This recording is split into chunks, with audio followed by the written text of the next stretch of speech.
Josh, I know about during the draft process, you tend to text me a little bit. Is it similar around the trade deadline, or are you kind of so locked into what's going on that you're not really paying attention much to that?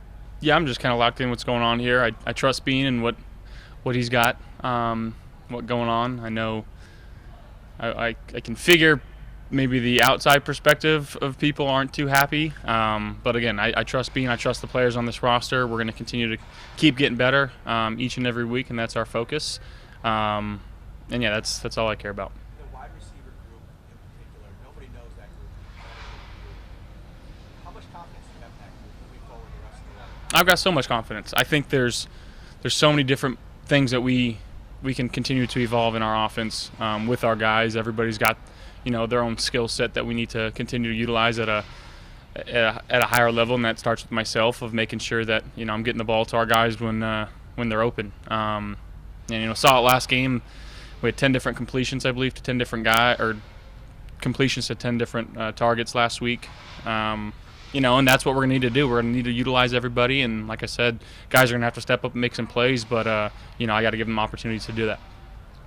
You talked after the game on Sunday about Dalton Kincaid and how you're still even building on that relationship with him. How are you guys doing that at this point? Like, you're already close, but building that rapport at this point in the season, what does that look like? Yeah, still communicating about what I'm seeing, what he's seeing, what he's expecting from me, making sure that we're on the same page when it comes to different routes and concepts, and again, just being better for him.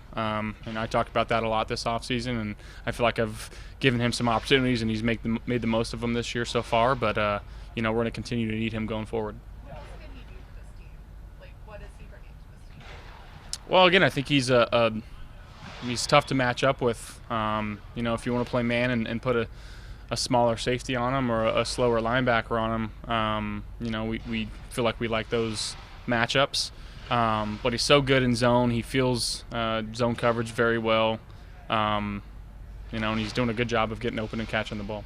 Joe, when it comes to the receivers, how much, and I know you can't tell us the game strategy what's going on in the playbook, but how much of confidence in your receivers is your belief in the fact that you guys haven't unlocked everything yet, and there's still more in this playbook that you guys could have down the road? Yeah, I mean, I think that's a big part of it.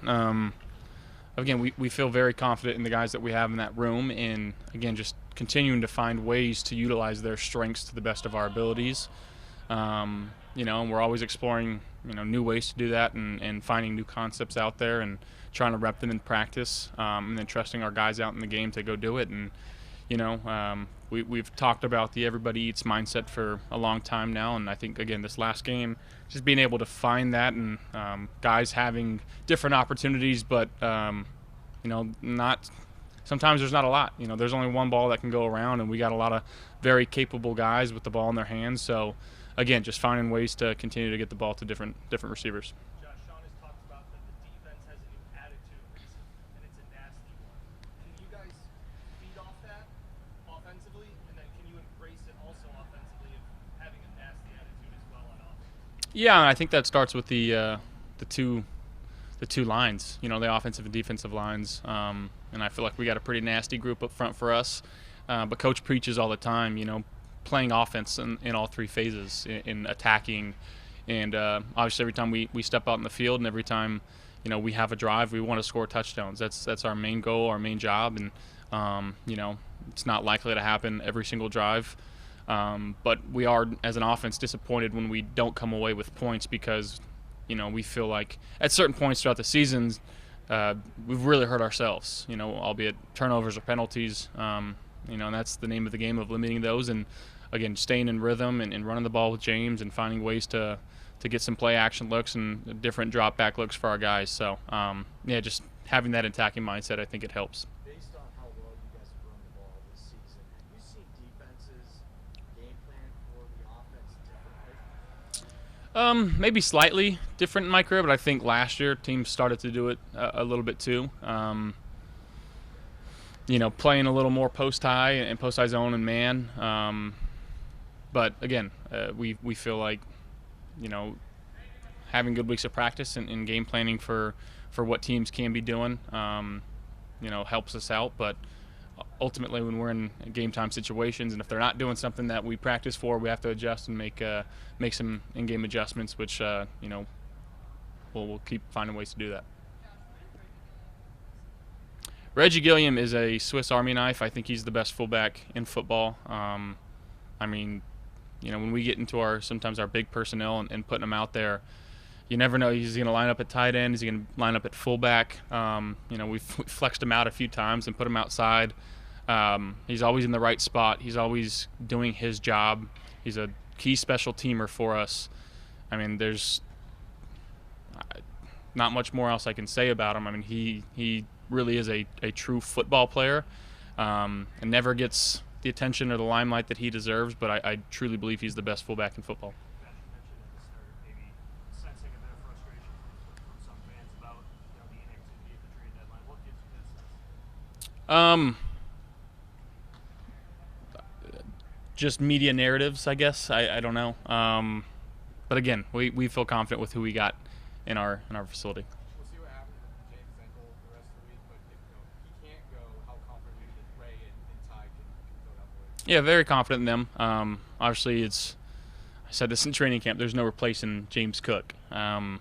So hopefully, he's doing everything that he needs to be doing, which, again, he's a true pro. He's going to be doing that, and hopefully we can have him back by time game time rolls around. I know you judge spikes in the offensive room. How cool was the double spike with Spencer? It's pretty cool. That's the best spike I've ever had in my life. I had one early in the game after Dalton's touchdown that wasn't too great, but that second spike, that was a good one. Yeah, it was right to me, and I think mine went a little bit higher than his. So, yeah, we'll take it. I'll give myself a little pat on the back there.